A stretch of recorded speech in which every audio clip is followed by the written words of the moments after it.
ರಕ್ತದಲ್ಲೂ ಕೂಡ ಈ ಯೋಜನೆಯನ್ನ ನಾವು ವಿರೋಧ ಮಾಡ್ತೇವೆ. Very very very clear.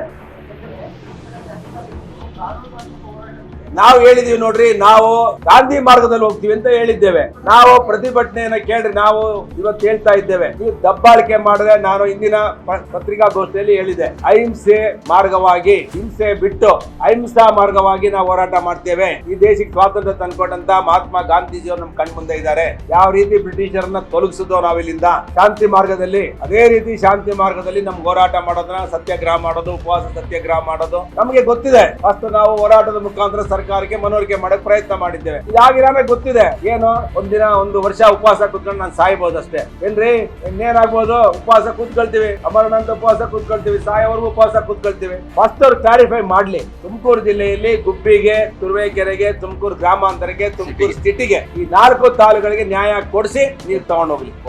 ಈಗಾಗಿರೋದೇನು ತೊಂದರೆ ಏನಿದೆ, ಅಗಲೀಕರಣ ಮಾಡಿದೀವಲ್ಲ, ಏನ್ ತೊಂದರೆ ಏನಿದೆ ನೀರು ತಗೊಂಡು ಹೋಗೋದಕ್ಕೆ?